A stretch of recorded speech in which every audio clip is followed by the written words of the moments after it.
This is an NBC News special report. Here's Savannah Guthrie. Hi, everybody. Good morning. We're coming on the air with breaking news. The Supreme Court has just issued a pair of opinions in closely watched cases involving affirmative action in college admissions at the University of North Carolina as well as Harvard University, and has struck down those policies as unconstitutional. I want to turn to Laura Jarrett, our senior legal correspondent. And Laura, you and I are both doing a version of speed read here on a very complex pair of cases, but it does seem to me very clear that these affirmative action programs by these two universities have been struck down.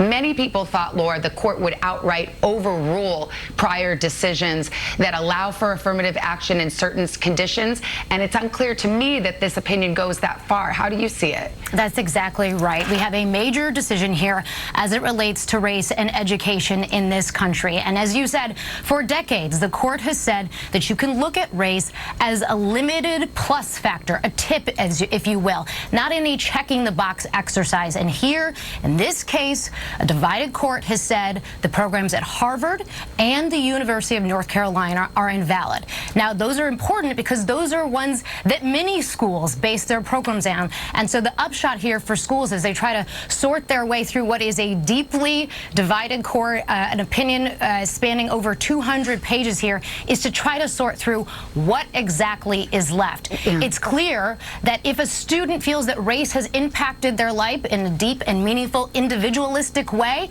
they could write an essay about that. And the court for a long time has said that schools can use diversity, the educational benefits of diversity, as a legitimate goal. And it does not appear, at least so far, that the court is taking that away.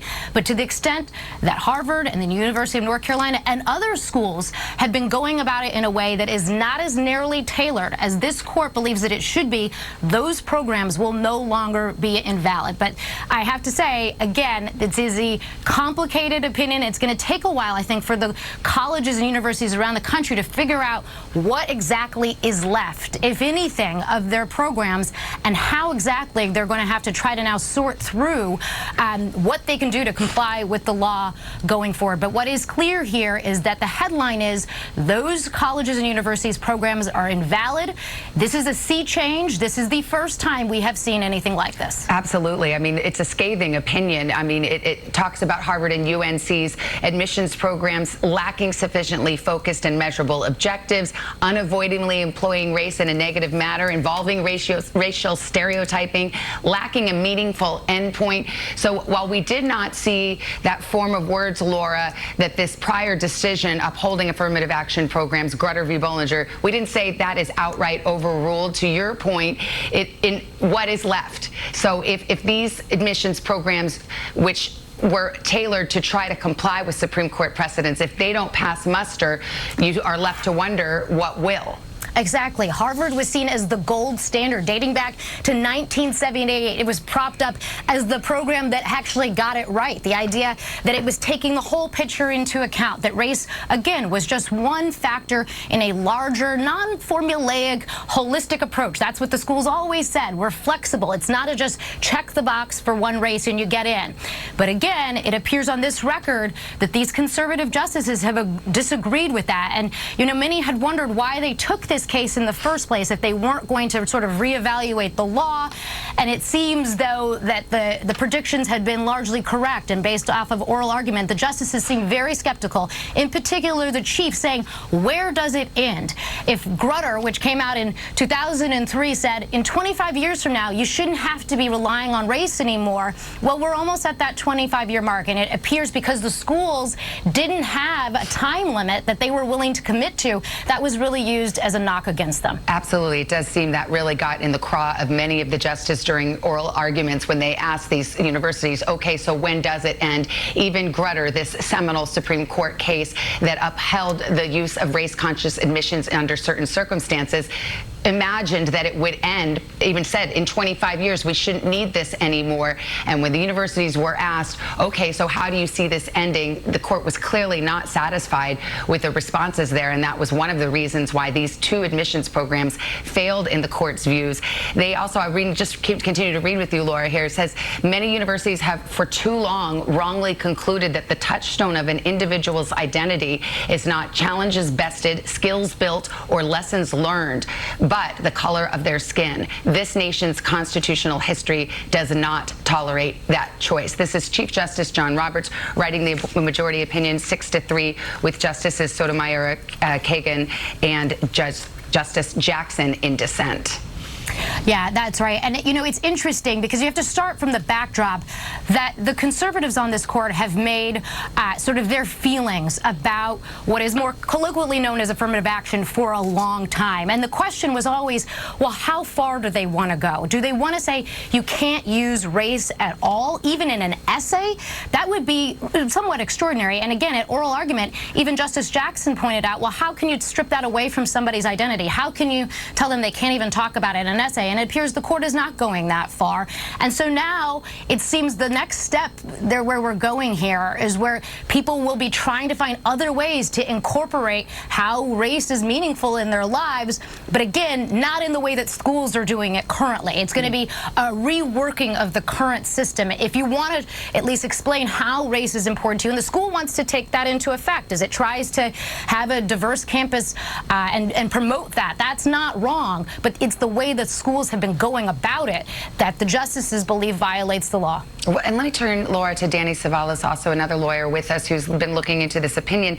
And, you know, you always ask when you see an opinion like this, so not only what does this mean for the universities, but what does it mean for other segments of society who might use kind of race-conscious hiring decisions? So employment, or even the military, which has long said that having a diverse officer corps is incredibly important to troop morale and the like. How do you see this, perhaps if not in a legally binding way, but in a practical way, affecting other aspects of our culture?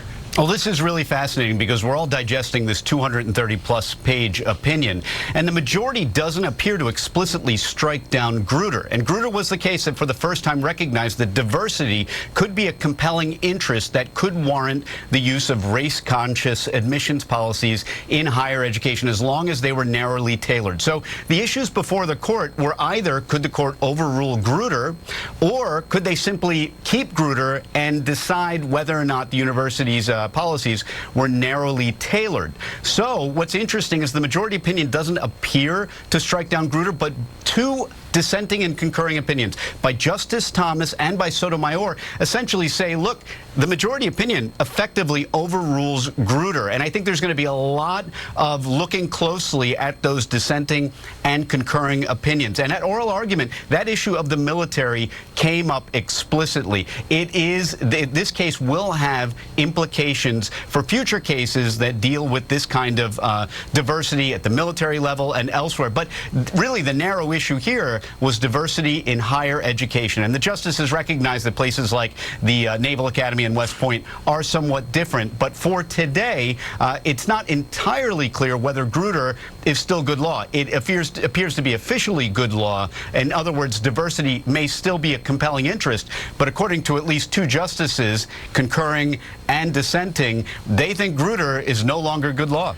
Well, perhaps, yeah, all but in name overruled. I think that's the suggestion. We're hearing it from both a concurrence and a dissent. Danny, good point there. I want to turn to Guy Charles. He's a professor at Harvard Law School. He also directs the Charles Hamilton Institute for Race and Justice. He was not involved in Harvard's litigation of this case. But, Professor, and again, nobody can read, not even the best speed reader can read an opinion like this, 234 pages, and digest it all. But what is your take based on what you've been able to see so far? You know, I think so far all of your analyses are accurate. So what is happening here is the court the majority opinion doesn't seem to be overturning Grutter, but seems to want to use what at least at the time seemed like a throwaway line by Justice O'Connor, making an aspirational statement saying that this can't go on too far, and we expect in 20 to 25 years that it will be over. And so the court uses that as the hook in order to say that there is no limitation and that the Constitution requires an endpoint. So not only is there no endpoint, but there is also no transparency, where it's not clear what the universities are doing. So they've severely limited and said you can't separate and use race as a basis for admissions, that it has to be individual decision making. So with respect to the essay, perhaps an individual can say how they overcame a particular racial discrimination or how race enabled them to overcome something in their lives, but there can be no categorical decisions made on the basis of race. So severely limiting what universities can do and essentially saying to the universities, look, we're going to keep an eye on you and we don't want you to use any method to circumvent the framework that we've articulated here in this opinion. But of course, it doesn't end in litigation whatsoever, because now universities are left to sort of say, all right, now how can we, what would fall within the court's reasoning here? What kinds of policies might pass muster, as opposed to if there had been a blanket overruling of the court's prior precedents, perhaps that would have been a more clear edict if it was just a simple, you can't consider it at all. But the court didn't do that either, Professor. Well, on the first read, again, one will have to read this very carefully in order to determine precisely what the court did. But on my first pass, it doesn't seem that the court has said an absolute blanket prohibition, but came pretty close to saying that, essentially leaving the door open by saying that, look, universities can use essays to address how a particular individual overcame a distinctive racial barrier. But it came the court came pretty close to saying it, and also, I think, also sent a message that it's going to keep its eye on affirmative action practices or admissions practices to assure that there is no backdoor that is being used to sneak in racial considerations. So even though this is a typical Roberts opinion, where in many ways he doesn't effectively say outright what it is that he's doing, but I think upon a close reading, I think what we will find is that the aperture is tiny at most. Yeah, no question. And just the tone of some of the writing here from the Chief Justice is clear. There's contempt for these affirmative action programs. As I turn to Laura Jarrett, I'm talking about where Justice Roberts says the unclear connection between the goals that the universities seek and the means they employ are so vague, they're saying, that you can't even scrutinize them. And he says the university's main response to these criticisms is trust us, which it seems the court is no longer willing to do, Laura. No, and it hasn't been for a while. And if you think about it, the entire backdrop of this is the Equal Protection Clause, which says any racial categorization is supposed to be suspect, right? No matter what it is, it's supposed to be suspect. It doesn't mean that some don't get through, but they're always supposed to be subject to what the court says is strict scrutiny, which means they have to actually have a good reason if you're going to categorize someone on the basis of their race. And here, again, the court is saying they simply went about it the wrong way. Yeah. Let me turn to our Washington correspondent, Hallie Jackson, who's with us as well, getting some of this reaction. Yeah. And also, you know, the public reaction and the public opinion on affirmative action. It's complicated, Savannah, when it gets to the public opinion piece of it. And it depends kind of on what poll you look at, right? Because more than half of Americans think that affirmative action is necessary. About 40% say it goes too far, according to some of our NBC News polling. But if you look at breakdowns by race, according to Pew, more white and Asian Americans disapprove than Hispanic or black Americans. It is a bit of a complicated picture when it comes to race and education in this country. And you're starting to see that by some of the reaction here. And I would just note, too, some of the dissent in the Supreme Court opinion written by Justice Sotomayor. She writes that although progress has been slow and imperfect, race-conscious college admissions policies, in her view, has advanced the Constitution's guarantee of equality. She says that today this court stands in the way and rolls back decades of precedent and momentous progress. You are seeing that echoed already by, for example, the National Education Association, saying that with this decision, the Supreme Court has reinforced barriers for black, brown, indigenous people all around the country of more inclusive schools. On the flip side of the coin, you're seeing reaction from some political candidates already, like former Vice President Mike Pence, who is applauding what the Supreme Court has done today, and also taking some credit for helping to put on the court some of the justices on the more conservative end of the spectrum who were a part of this decision. He was obviously the vice president when Donald Trump was president and nominated, and the Senate confirmed the justices, 3 of the more conservative justices who are on the court today.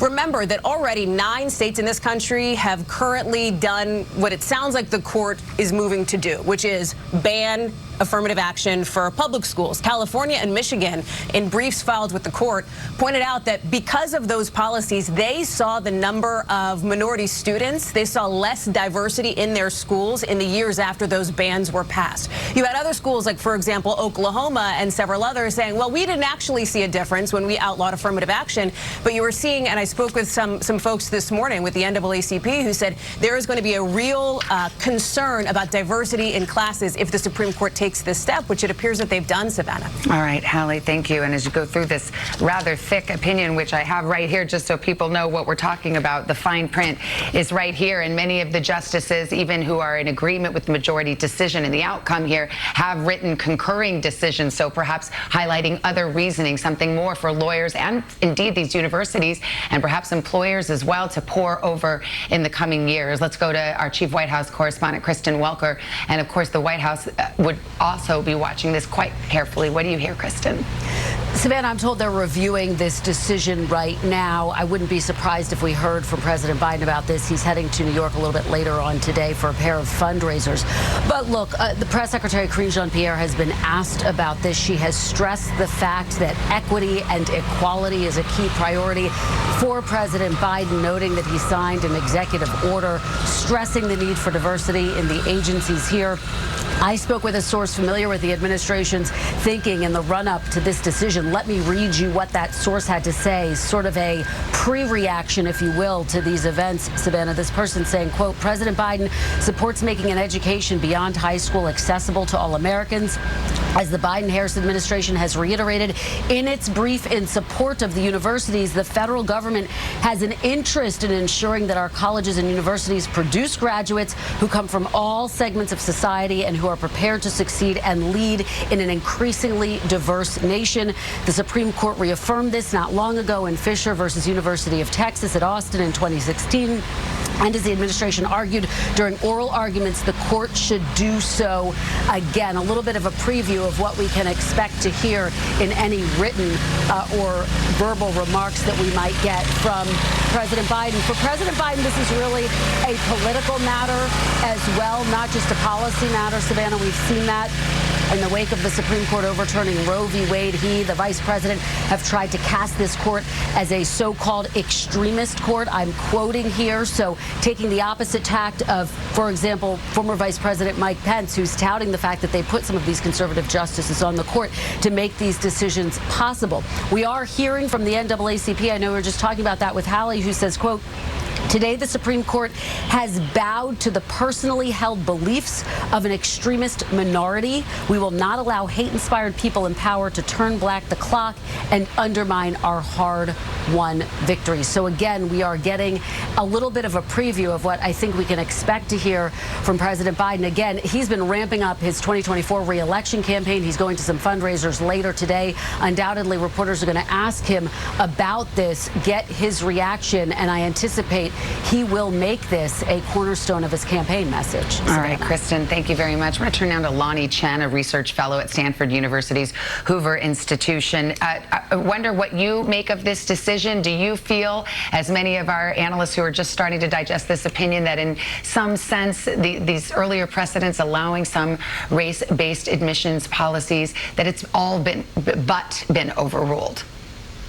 Yeah, I think that they've tried to walk a fine line here. On the one hand, you have, in previous decisions, and your previous guests may have talked a little bit about this 25-year mark and the fact that we aren't quite there, but using that general timing as a way of walking this line between saying, we aren't trying to throw the whole thing out. We're not saying, for example, that individuals can't refer to their own race, but at the same time saying and making very, very clear, and this is not surprising that we would see this from this court, the point of view that race should not be used in this way in admissions, whether with respect to private universities like Harvard or public universities like the University of North Carolina.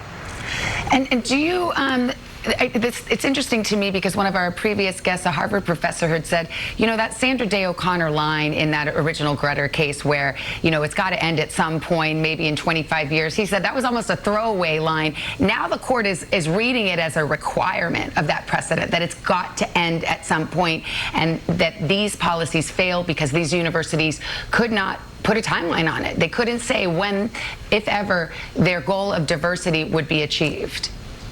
Well, not only with respect to the timeline, I think the other issue is that the universities, I think the decision makes clear, were unable to articulate the way in which race could be used in a manner that would not run afoul of either a legal precedent or constitutional requirement. And so yes, I think it's interesting how that 25-year marker has gone from being almost a piece of dicta, almost a piece of sort of, you know, hey, this is just sort of out there, to being one of the core considerations in this particular set of decisions. But what will be interesting will be the ways in which, and you've noted this, universities and businesses who may have known this was coming now really have to deal with the unwinding of racial preferencing, whether in admissions or to a certain respect in hiring, and even though that application is more limited, the implications are indeed quite far-reaching.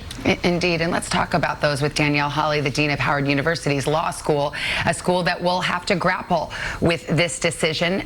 What are your thoughts as we are just starting to digest this opinion?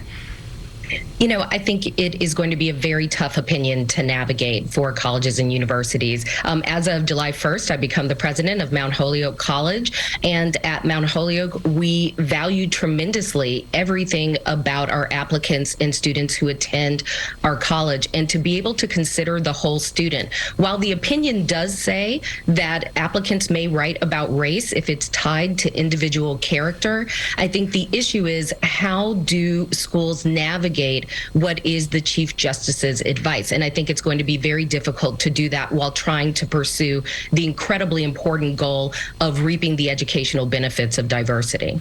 Well, and you know, we have some real world examples of this. For example, California, the state schools banned affirmative action, and some of those administrators have said it's been hard for them to maintain the kind of diversity that they had hoped to maintain in the absence of those policies. How do you see this playing out? Absolutely. I think that's a great point. We have some laboratories for this decision, places like California and Michigan. And what we've seen is that many colleges and universities in California and Michigan and other states have tried race-neutral alternatives to affirmative action, and they've struggled tremendously to enroll Black and Latina students. So there is no doubt that this opinion will make our colleges and universities less diverse unless we are willing to take on some of the tougher questions like legacy admissions, the use, overdependence, and use of standardized testing, et cetera.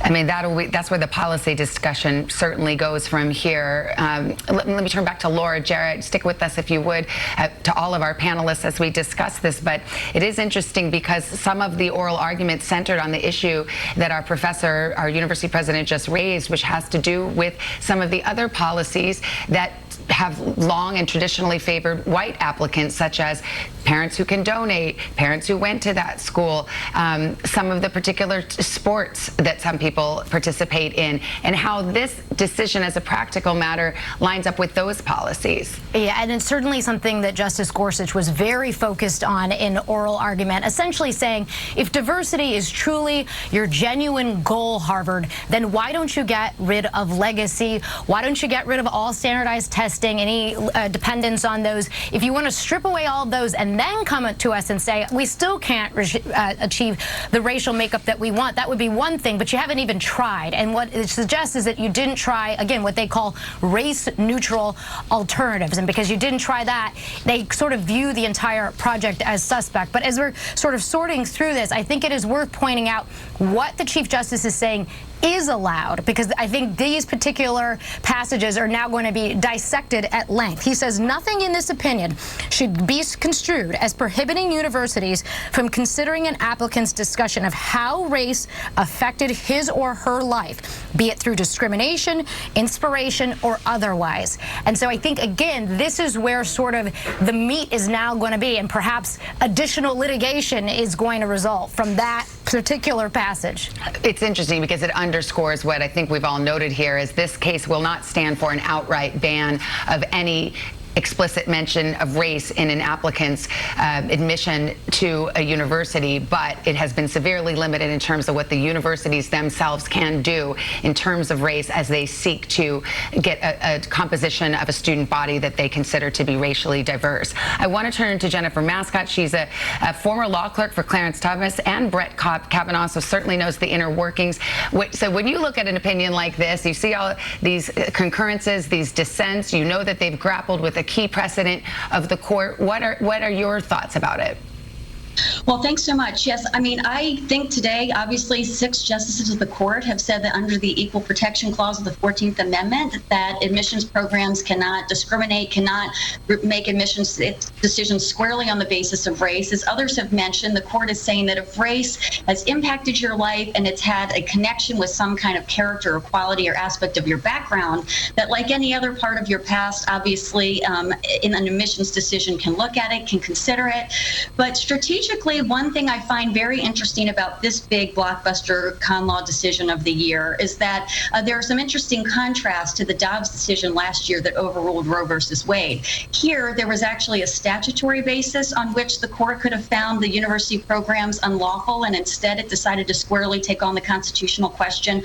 Also, in contrast to the Dobbs decision, obviously, as we know, written by Justice Alito, here the Chief Justice is writing, Harvard and UNC decisions are decided together, so the court did not decide to make narrow distinctions based on differences in those two programs, but just say that in general, this overbroad categorical approach is inconsistent with the Equal Protection Clause. But in an interesting way, they do not here overrule past precedent in contrast to Dobbs. Maybe that's why the Chief Justice here joined and wrote the majority opinion here, with has 6 justices joining it in full, because the court is saying even under its past precedent, under the strict scrutiny standard, which is the toughest standard on which to find something unconstitutional, the programs here do not measure up.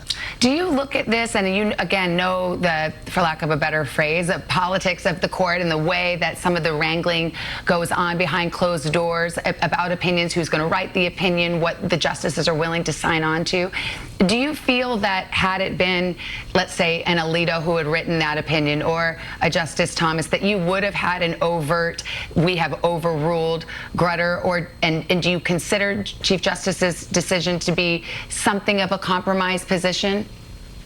Well, it's hard to tell, as you say, obviously, because you don't know the inner workings entirely. It certainly seems as though 5 justices of the court last year in Dobbs found explicitly overruling Roe and Casey past precedent to be important enough that they were willing to move ahead and have that decision, and whatever the Chief Justice thought in contrast with maintaining consistency with past precedent was not enough to peel away votes and take the majority reasoning in that case. In contrast here, I think probably the justices, I would imagine, thought that this opinion was strong and clear enough and strong enough on the broad brushstrokes of affirmative action and saying race can't categorically be considered just as its own independent factor, that everybody felt this was something they could join. It's interesting, Justice Thomas, though, here does write separately, as he often does, to explain how this decision's not just consistent or not with precedent, but it's consistent with the original understanding of the 14th Amendment, how folks at the time would have thought this amendment would have been carried out. And then Justice Kavanaugh writes separately to explain how this opinion is consistent with past precedent. So perhaps behind the scenes, his vote was also thoughtfully considering here how the ruling today was going to be consistent with what the court's done in the past. Jennifer Mascott, we're talking about your 2 former bosses, having clerked for Justice Thomas and Justice Kavanaugh. Great to have your perspective, and we'll continue to check in with you. But for the moment, I want to go to NBC's Antonia Hilton, who's on the campus of Harvard University. And Antonia, I imagine students are just getting this news as we are, but have you heard any reaction so far? Well, Savannah, people woke up this morning and were ready for this. Students knew this was coming. In fact, they've been preparing for this moment for years. They knew from the earliest stages of this lawsuit that it was going to wind its way up to the Supreme Court, and that very likely this was going to be the result. It still feels like a gut punch. That's the kind of language I'm hearing from students that I've been talking to this morning, that they're devastated, they're distressed, not really for themselves, but more for the generations of students coming up behind them. For many of the minority students, not just black students, but for Latino students, Native American students, Native Hawaiian students who come from communities that have historically been very underrepresented at Harvard and schools like Harvard. They're particularly worried about kids like them trying to get access to these schools in the future. And they often point to California as an example that's fueling those anxieties. And that's because more than 2 decades ago, what we saw happen in California's UC system is that when they did away with affirmative action, minority enrollment in their elite public universities there fell by about 50%. Those were very devastating numbers for the minorities on campus there, for professors who were teaching courses and trying to support those students who continue to study the ramifications of all of that. And the university system there has tried different alternatives. They've tried to recruit students of color from different communities across California, create programs and pipelines. But what they've found is that they could never quite bring themselves back up to the level of diversity that they would like to see. And that's what they're concerned is going to happen here on this campus already this spring. So really just a couple weeks ago, when students around the country, around the world, found out their acceptances to Harvard, we already saw those numbers tick down a bit. So the numbers of black students admitted, Latino students, Native Hawaiian and Native American students went down by just a bit. And so there's concern here that that's only going to get worse now. For faculty, for administrators, they have also been planning sort of behind closed doors for this moment. And they're looking at alternatives. It's part of the reason why we see a lot of schools moving away right now from the SAT and ACT, from standardized tests. They believe that that's part of what has limited minority access, and perhaps removing that will be a roadblock that allows them to continue fostering diversity. There are a lot of conversations about legacy admissions and the way that potentially limiting that or doing away with it would allow them to make more space for diverse students. But the concern, again, is, how do you pick up the pieces? How do you look for different opportunities and windows that are going to be legal through this opinion? And I think that's going to take days, really months, for these schools to process. And certainly the vast majority of students are just worried that Harvard is going to look a bit more like it did many decades ago, when the school was much more explicitly barring access, not just to minorities, but also to women. And so, there's nerves right now about the campus that those students, those kids have come to love and celebrate, a school that has been very open about the fact that it cherishes diversity, it cherishes that kind of learning and that kind of access, and what they're going to do to maintain that culture going forward. There's a bit of a kind of a grieving right now, and what are we going to do now is the major question. It's a complicated question, no question about it. Antonia Hilton, thank you so much. The First Circuit, which had looked at this Harvard case, found that it also resulted in fewer admissions of Asian American students, and the court in its decision today says college admissions are zero-sum, and a benefit provided to some applicants but not to others necessarily advantages the former at the expense of the latter. And as I turn to former federal prosecutor, NBC legal analyst Carol Lamb, it seems that what the court is saying is we need to get out of this business of judging students based on race and try to get back to a more merit-based system. Obviously a question that one can debate, but that seems to be the clear thrust of this opinion. Yeah, there's no question that the court it flat out says it finds race for race purposes alone just to be not an acceptable method of choosing your students under the Constitution. But I think what's important to point out here, and I think admissions directors across the country would say, that it's important to recognize that the point of admission is only one point in a whole cycle of efforts that universities make to bring a diverse student body to their class. And what that means is recruitment and financial aid and support after a person is admitted to the class are also very important steps in ensuring that students have access and that students benefit from a diverse student population. So it's very important that colleges and universities going forward really study this opinion and really take the advice of their counselors with respect to what this opinion says, so that they are not they're not stepping away from recruitment and financial aid efforts where they don't have to, that there isn't a chilling effect or a pall that's put on those kinds of programs which are so important to ensuring that a diverse student body does come to the university. All right, Carol, stand by there. I want to turn back to Kristen Welker at the White House. And Kristen, you've got new reaction coming in?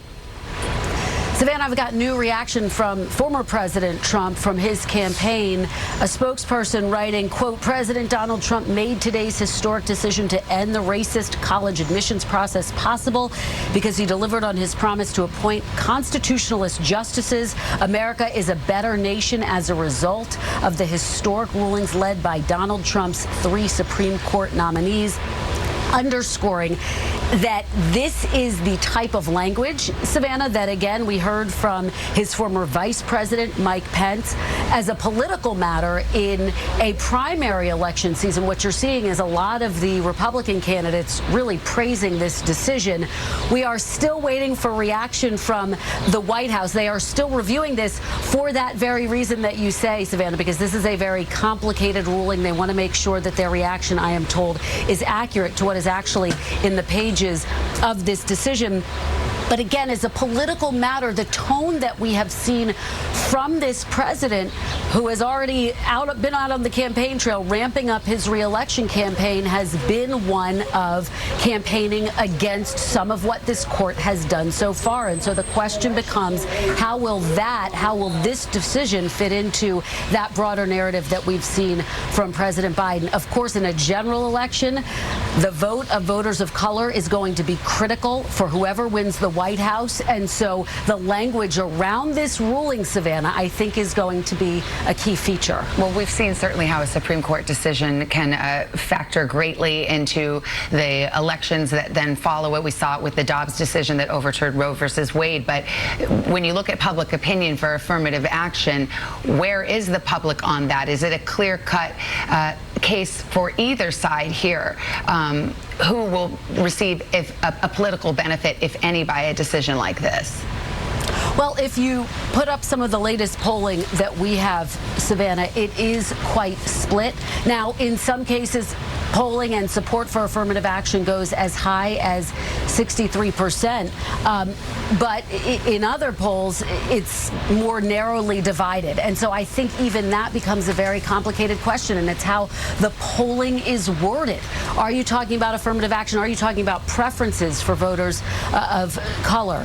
And so I think that is how, this becomes a very gray area. But again, Savannah, I think as a political matter, I think you're going to see this fit. And there you see that polling, 53% say that we still need quotas. 42% say it goes too far. So you still see there a majority of voters saying, yes, we think affirmative action is a good thing. You see that with Roe v. Wade as well, by the way, Savannah. And that is why I think this president has leaned so heavily into campaigning against the decision to overturn Roe v. Wade. So again, the administration reviewing this decision, Savannah. All right, let me turn back to Laura Jarrett. It's interesting as we read through the opinion, Laura, there are also areas that it seems the Chief Justice wanted to exempt from this opinion. One of them we talked about earlier, which is it had come up in oral arguments quite a bit, which is the military. Whether this decision in any way affects the military, and there's a footnote in Robert's opinion. He says that no military academy is a party to these cases. None of the courts below address the propriety of race-based admission systems in that context. It does not address the issue in light of the potentially distinct interests that military academies may present. Can you flesh that out for us, why he would have taken pains to make this point? Yeah, he realizes he may be opening a can of worms if he was to go that far. Certainly, the military filed a friend of the court brief saying, look, diversity is important to us. It's important in terms of how we keep our troops safe, in terms of leadership. And so it appears, again, that he was trying to cabinet in a certain respect. But again, the question is that a meaningful difference that's going to be able to be effectuated in a practical sense now on the ground, or is it just going to lead to further litigation? And to pick up on Kristen's point, it does strike me what's different about an opinion that is as divided and as significant as this is that it's not an on or off switch, right? When the court took the enormous step of overturning Roe versus Wade, it really was a meaningful sort of light bulb, if you will, that the court had done something it had never done before. It would be a new day. This is going to take a while, I think, to really see the full effects of it, in particular because of the way that the majority of the court has gone after the programs at Harvard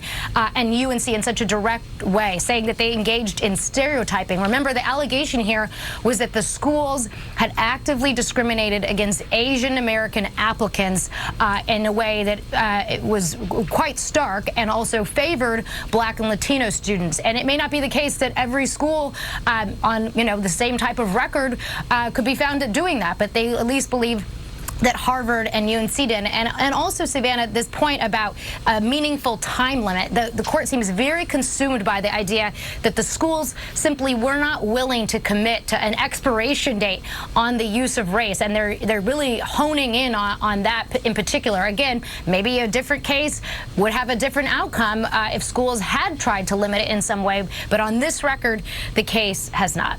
It will be interesting to see how college admissions programs try to divine what is in this opinion, see if they try to keep any aspect of race-conscious admissions and make them comply with this decision, or just throw it out entirely and try to achieve diversity in another way. I want to turn to Danielle Hawley. She's Dean of the Howard University School of Law for the moment. I think you said you're going to Holyoke University soon, but in any event, you'll be involved in admissions. And I mean, what's your take on that question?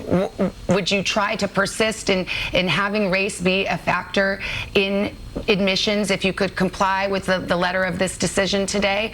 Or do you feel like this will be so intimidating that you'll have to go in a different direction altogether to achieve diversity? You know, what we know is that racial and ethnic diversity is an incredibly important part of what we do. And I think colleges and universities all over the country who value racial and ethnic diversity will, first of all, make that a statement. This is an important priority for us. We've seen colleges and universities already coming out and saying that.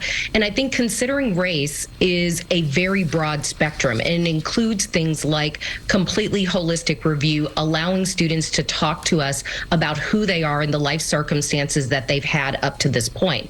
And so by the Supreme Court not completely overruling Grutter, what it does is it gives colleges and universities an opportunity to study this opinion, to follow the law, but to also continue to pursue the very important goal of the educational benefits of diversity. I would say I think one of the strongest opinions today was Justice Jackson in dissent in the UNC case, in which she says the majority has a let them eat cake obliviousness, because declaring from the bench that color blindness is everything doesn't mean that race doesn't matter in real life. And I think what most colleges and university admissions officers know is that race makes a big difference in the lives of students and how they come to the point of their application. And we want to be able to consider students on a realistic basis, considering their real life experiences.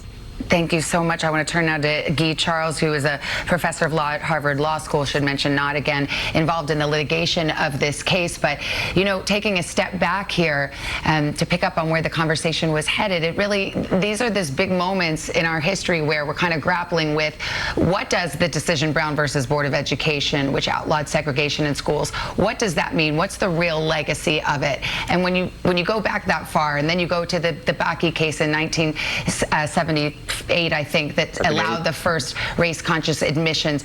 Where do you see that on the spectrum? Look, you're right at the beginning to say that this is a watershed moment. We have the most diverse country that we've ever had. We have a legacy of slavery, of subordination, of discrimination, and we're trying to figure out how to deal with that. The thing about this case, and the reason why it's a watershed, it's because it takes one tool off the table effectively, and it sends a very strong message to the rest of our society. It limits how we can think about and address the problem and the history of racial discrimination. It limits how we can address the problem of underfunding of schools and education. It limits how we can address the problem that racial minorities and people of color sometimes get the short end of the stick. So it is a momentous decision. It is like one of the past decisions that you have talked about. It interprets both the Constitution and an important federal statute, Title VI of the 1964 Civil Rights Act, which its purpose was to try to reset and to provide equality in a country that did not know it. Right. So this is an important moment for the country and for all of us to grapple with. Where do we go from here? How do we think about the question of racial equality? How do we assure that everyone has the same set of life chances? And that's a difficult question, but that's a question that we have to grapple with. No question about that. Professor, thank you so much. I want to turn to NBC legal analyst Danny Cevallos. I mean, the thing about these programs is that there are winners and there are losers. And it seems like the court is saying, we just want to get out of this business, this race business altogether. But of course, that raises the practical question of whether you're ever out of that business in terms of the admissions tests that people are required to take. And some schools are saying, okay, maybe we'll put those aside. About some of the policies where students of alumni get a leg up or students whose parents donate get a leg up. So you see a decision that's grappling with this, the fact that you do have winners and losers, the Asian Americans who said, hey, we were discriminated against by these policies, and the court agreeing with them today. And then on the other side, you have people who say, look, this history of our country has subordinated African Americans and other minority groups, and we have to rectify those wrongs. And here the court is once again stepping into these incredibly complicated legal waters. It's interesting, too, because remedying past discrimination is no longer a reason for race-conscious admissions policies. It hasn't been since Grutter. Grutter narrowed the issue to only diversity. Diversity being a compelling interest, and that was back in 2003, that would warrant race-conscious admissions. And in a sense, the court has been whittling away at its own case law, Grutter, ever since that case was decided. I mean, essentially, with each successive case, the court said, well, you can consider race, but this university is considering it too much. And then this university is still considering it too much. And now you got to an argument where the universities were essentially arguing, justices, we barely use race in our admissions process, but it's still really, really, really important. So in a sense, Grutter, Bakke, they have been on the ropes for a long time. They actually appear to be still good law. It's just that the court has decided that these particular universities, their admissions policies violate or fail to satisfy strict scrutiny. In other words, they are not narrowly tailored enough to achieve this compelling interest. But it appears that diversity is still a compelling interest. And I should add also that it is not diversity, racial diversity, that Grutter authorizes. It's overall diversity. It's never been just racial diversity, which makes this more complicated. If universities want to achieve general diversity on campuses, overall diversity, can they use race-conscious decisions to achieve that overall diversity? And then another question that no one seemed to ever satisfactorily answer on either side is, when does it end? Yeah, absolutely. And you heard in the oral argument some of the justices openly scornful of this idea of diversity. I think it was Justice Thomas who said, I'm not sure I even know what that means, what this phrase means. Let me turn to Laura Jarrett as we start to close our coverage here. I mean, following up on what Danny just said, I mean, if it's a kind of an erosion over time of some of these policies and these precedents, if not an outright overruling of them, is it death by 1,000 cuts? I certainly think that's what the dissent feels like by Justice Sotomayor, Justice Jackson, Justice Kagan. Certainly sort of you hear that type of argument being made, and that's why it'll be so interesting to see what exactly the court does tomorrow. Its final day of this momentous term, as it still faces some very significant decisions left, Savannah. We have the fate of the president's student loan forgiveness program, his plan to wipe out about $400 million of student loans for borrowers across the country. We'll see what the court does there. It'll be interesting to see. You have 6 red states that have sued, trying to keep that program on hold. It's been blocked in the courts for a while now. The Supreme Court will have the final say on whether, in fact, that program is legal and can go through, whether he had the authority to do something that bold. And then we also have an interesting case.